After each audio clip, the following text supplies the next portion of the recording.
All right, so this is Counseling with the Boy, back with Candace. So another tool that I wanted to give you um, that can help with everyday life post-COVID um, is, see, just like the last video, I'm still like having brain fog, guys. Um, okay, we did solution focus. Okay, so another approach is existential therapy. So it's basically an approach that focusing on existing. It focuses on purpose. It focuses on accountability, responsibility. So it's basically experimental kind of approach with criticizing, saying it's kind of broad with techniques and interventions. So basically, with this post COVID, this is a good time that you are seeing maybe a lot of things that you have not had the time to explore because we're working from home. Maybe you've been laid off. You're just watching the world transform before your eye, before your own eyes. It's like everything is totally different. So you may have to come back into focus with thinking, you know, what's really the meaning of all of this? What is my purpose? What is my passion? Um, so yeah, this can be exactly helpful for that, especially when you're like thinking of different avenues. So if you may have to make a different career path because of being laid off, and you're thinking about ways that you can provide for yourself, is to be helpful of you for that. Or you're just thinking about, man, you're just seeing so much going on. You're losing people around you, and you need like a motive to keep going, to keep your energy up, keep your attitude, positive. So yeah, this is a good approach. I would say for adults, you kind of, I wouldn't say for children. This is kind of like a concrete approach, guys. So it's like if you ask a child, like, what's your purpose in life? They're going to be like, I don't know. I just want to go to school, pass the fourth grade, play with my toys, So, okay. That kind of really explain best primarily for adults. So anyway, some of the things you're looking at with this approach is, like I said, what's your purpose in life? What's your passion? What's important to you? My experience with this has been that I actually had a client exhibiting MDD, major depressive disorder. So I use this as a integration with him. Also, it was another layer because he brought in a family member who exhibited some depression indicators as well. And they actually had like two different views on life, I should say. So I kind of use family therapy as well. And also I use this to integrate that they have two perspectives. So they have different views on what was important to them. And this was an approach to kind of bring it all together. View it as a whole. So we get a little bit of a Scout therapy in here too, which is, viewing everything as a whole, and piece with piece equaling one whole. So anyway, so yeah, I used this to just kind of correlate their values and get each other to, kind of see their point of views, as far as their meaning, their purpose, what's important to them. And it really helped as far as helping their relationship. And yeah, I don't really want to go into all of that and give you all the details, but yeah, it really helped as far as, just getting the understanding, the perspective, and to see how the other person is viewing, well, what they're, to see what the other person is prioritizing, what's important to them, and being able to, just get an understanding. So anyway, this is beneficial around this time. Oh, we already said that, post COVID.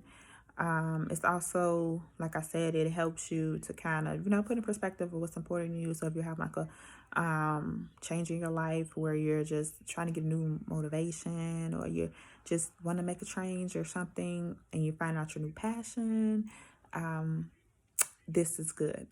I'm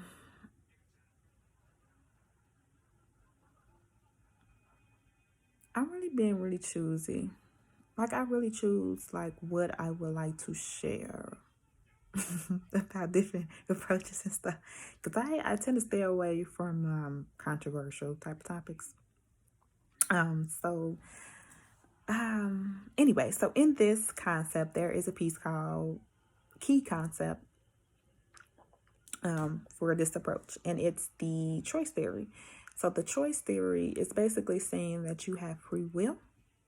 So if you are a believer of a higher power, it's the same concept of having free will, that you're making your well, you can relate, you can relate to the theory, because you're having this free will.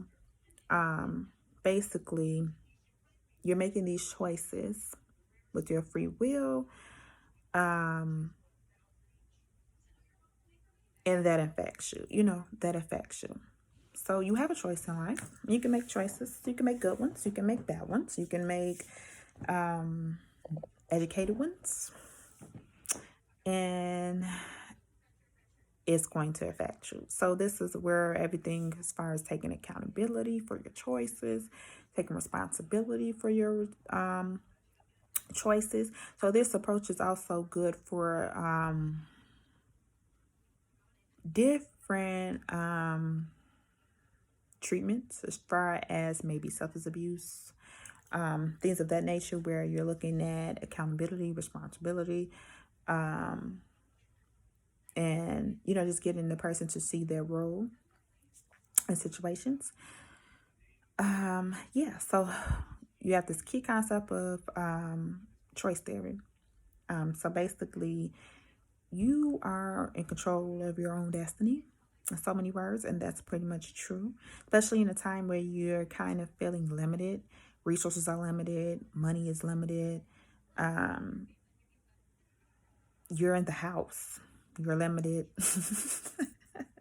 You're in a time where everything feels so limited. Okay, so basically realizing you're in control of your own destiny. So yeah, everything may be limited, but there are still things that's offered to you guys, right? Everything is a choice. So it could be a negative choice, or it can be a good choice. And it's all about being accountable, being responsible, knowing the purpose of your existence, knowing the purpose of your life. This approach, now this is what I didn't want to mention, but this approach, it is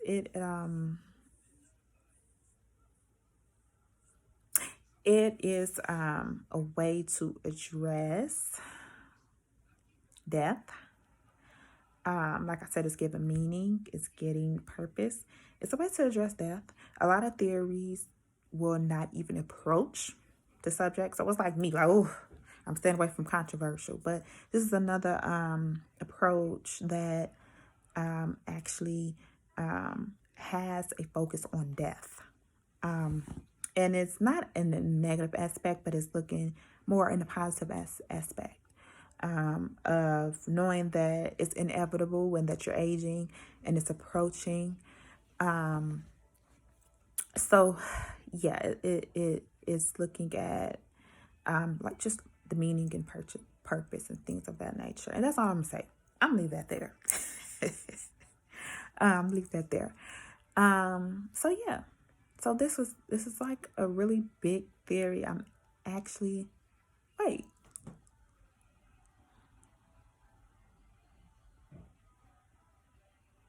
Hold on, guys. Hold on.